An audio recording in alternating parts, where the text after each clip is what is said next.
సాలు అనే దానం చేస్తాడు. సాలు అనే దానం అంటే భూములు దానం ఇచ్చే సాలు అనే మానవుడు ముట్టలేదు.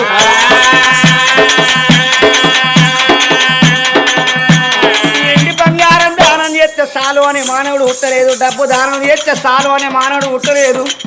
తోటి వేటని తీసుకొచ్చి 100 రూపాయలు చేతిలో పెడితే వానికి ఏమి లేకపోయింది, 100 ఇచ్చిండు, ఇంకా 100 ఇస్తే ఏమైందో అంటాడు.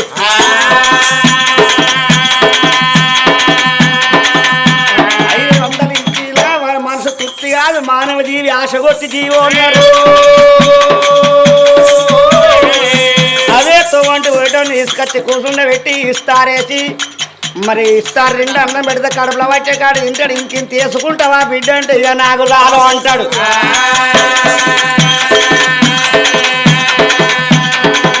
మానవుడికి సాలు అన్నదానం తప్పించి ఇంకోటి కావాలని